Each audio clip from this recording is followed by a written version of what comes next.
Antes no era tan fácil generar y utilizar energía eléctrica.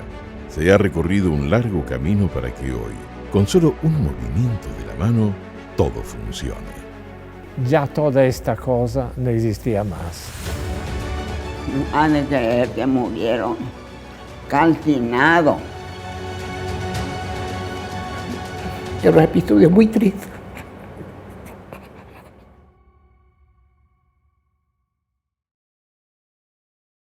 Según nos cuenta Fulgencio R. Moreno, el doctor Francia dio especial atención al alumbrado de la ciudad de Asunción, que se efectuaba con candiles y velas de cebo, invirtiéndose en este concepto una suma equivalente a 1.500 velas por noche.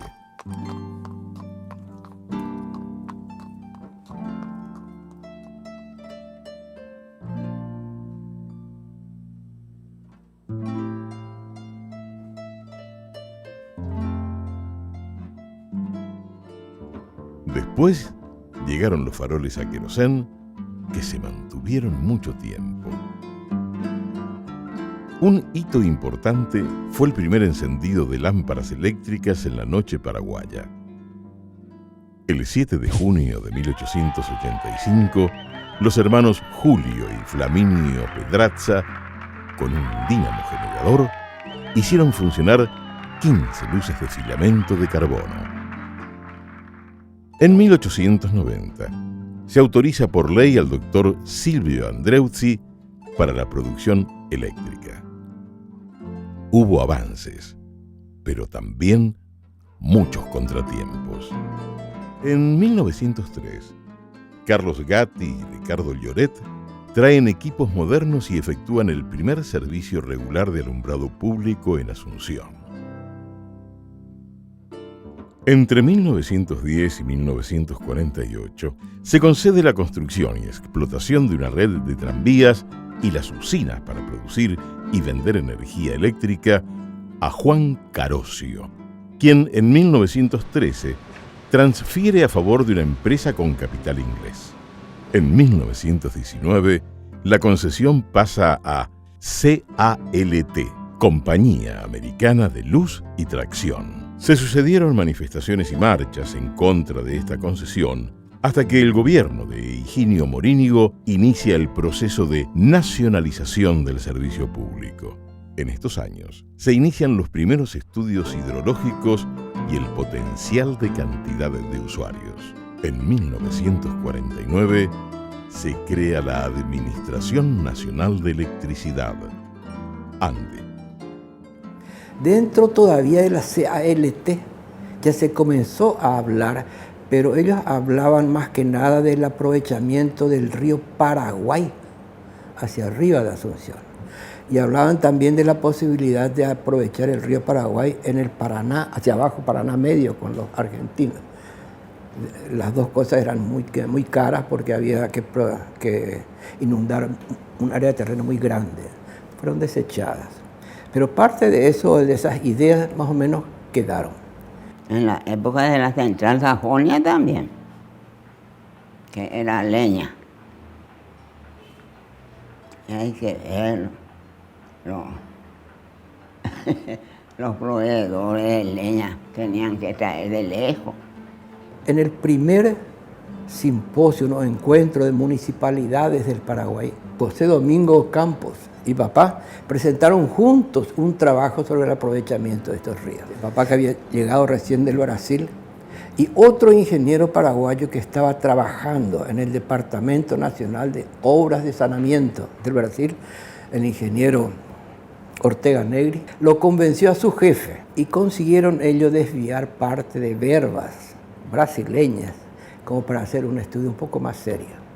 No eran estudios que sirvieran para un aprovechamiento precisamente, había que profundizar los estudios, la toma de los datos, etc. Pero fueron una base. Hasta los años 60 del siglo XX, proveer de energía a los habitantes del Paraguay era una tarea de mucho esfuerzo y altas temperaturas.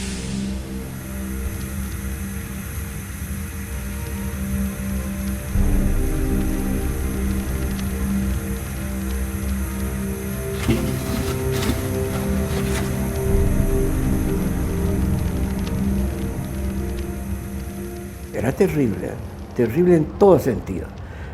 No solamente por las condiciones de temperatura ambientales, digamos, las condiciones ambientales, sino las condiciones en sí del trabajo, condiciones de fuerza tal vez, independiente de que había que tener un cuidado permanente porque la usina permanentemente estaba generando al filo de su potencia. Este calor intenso ahí sin respirar. Y eso es lo que el ingeniero de Bernardi a toda costa quería suprimir. No era fácil. Hay una anécdota de don Pedro Ferrer, pobrecito, falleció hace mucho tiempo. Él era el jefe del departamento de distribución de Andes.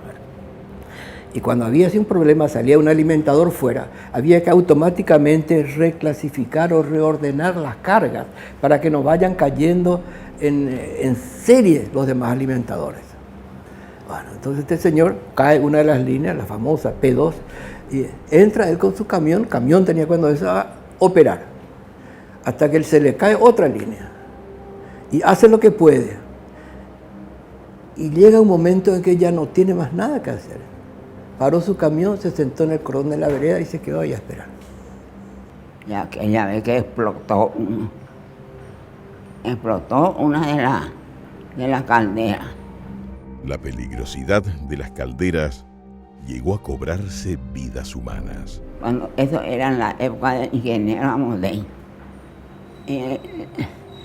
Cuando se enteró, porque siempre le comunicaba cualquier novedad. Usted sabe que el ingeniero Amodei lloró. Y en eso yo entré, ingeniero, ¿qué pasó? Le dije. Me dice, no han de creer que murieron calcinados. De 1950 a 1959, las calderas empezaron a volverse obsoletas. Así se reemplazaron por el fuel oil, pero los desperfectos ocasionaron más de 10 directores generales sustituidos, iniciándose en consecuencia un análisis serio de la necesidad de modernizar el sistema. Y el entusiasta sobre este tema fue Marcial Samaniego. Realmente él se entusiasmó mucho, se le dio instrucciones al embajador en el Brasil, creo que era Wenceslao Benítez, si no estoy equivocado, como para que formalizase algunas cosas, y van de acá de Paraguay, van comisionados. El ingeniero Roda Ortiz, que era mi papá, y de Bernardi, que recién había vuelto de Italia. Van a hablar con la gente, van a hablar, convencen a la gente, etc. Y viene una misión ya oficial como para tratar el tema. Con la creación de ANDE se buscan alternativas y se encuentra la respuesta en la fuerza de la naturaleza.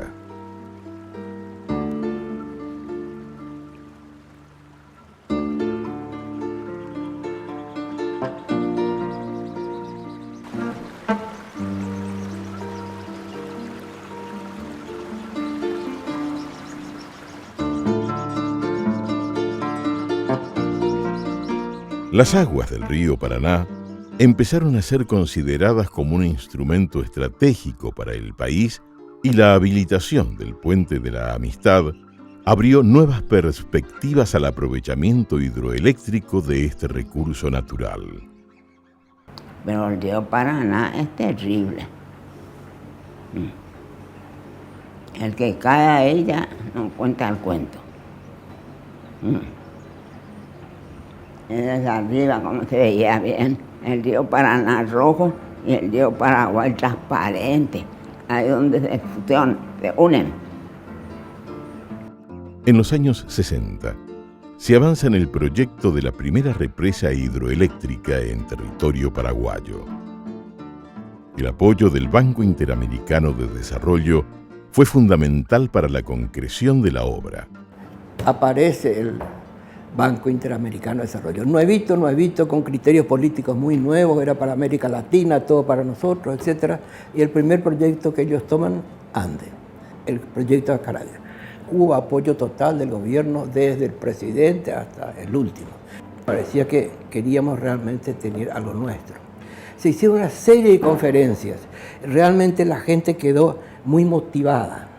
Hubieron conferencias en todos los clubes sociales, en el Turing, en el Club de Leones, en el club donde hubiera, se hacía una conferencia. De Bernardi tenía una vitalidad a la cual uno no podía subtraerse. Entonces me captó inmediatamente y cuando me hacía pregunta bien determinada, ¿cómo se hace yo contesté siempre. Yo me recibí en el Brasil, hice hasta el 4º curso de ingeniería acá en Paraguay y tuve que ir al Brasil porque acá no había en ese tiempo electromecánica. Y me dijo, ingeniero, usted se prepare para estar en Asunción. Vine en Paraguay el 6 de diciembre del 1966. Yo me quedé en el Brasil, me quedé a trabajar 5 años en usina hidráulica. Entonces cuando vengo aquí es cuando me dice, bueno, y se va a iniciar la carrera. Dejé lo que estaba haciendo, vine a ganar la mitad de lo que me pagaban allá, pero vine a la carrera. En Acaraí yo hice el primer tiempo el montaje de la obra electromecánica. Y en el segundo tiempo fui nombrado director de obra civiles y electromecánicas. Nosotros estábamos saliendo de generación térmica. El jefe de la usina térmica, el capitán Pablo Gómez, va con su personal allá a entender más o menos la cosa, vuelve, sigue aquí en Asunción y se queda el segundo, el que era el ingeniero Rodríguez, Joaquín Rodríguez. Y él fue el primer jefe de la usina de Acaraí. Él acompañó el último año de montaje, cuando se estaba haciendo el montaje, el afinamiento, la puesta en servicio, él ya estuvo. Los trabajos eran divididos según los suministros. La central, la tubería forzada, la tubería de obstrucción, todo era todo italiano, construido para el grupo que se llamaba CIE, que luego desapareció. La parte, decimos, eléctrica de la subestación en Acaraí y en Asunción, las 5 subestaciones de Asunción, eran suministradas por los franceses de la Cogelex.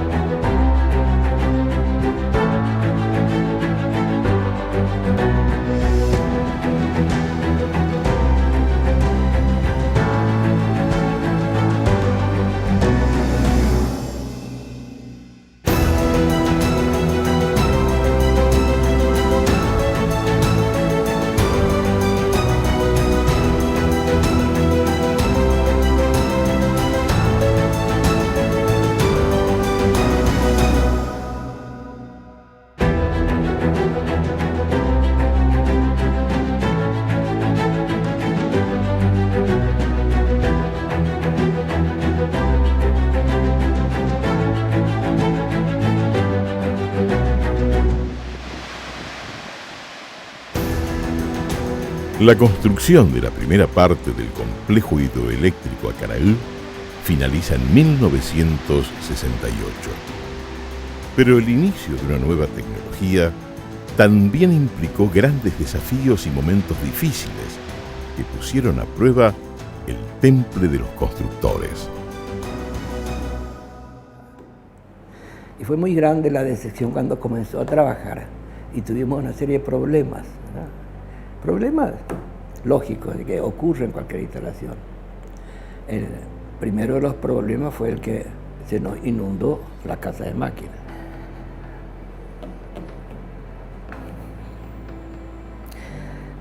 Yo lloré, ¿sabes?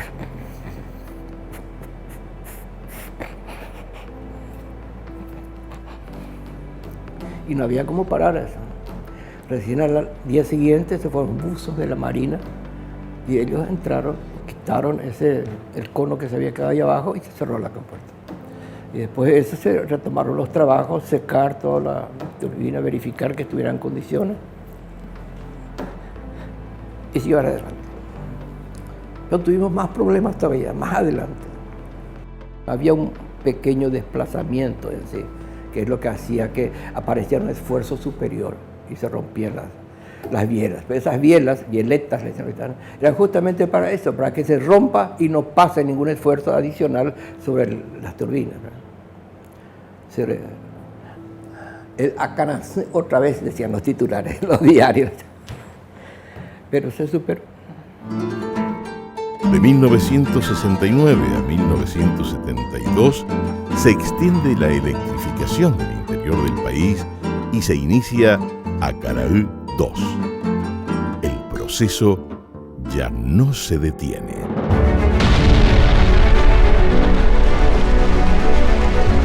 De 1973 a 1980, las hidroeléctricas de Itaipú y Yacyretá se construyen para ampliar y mejorar el servicio de energía de todos los habitantes del Paraguay.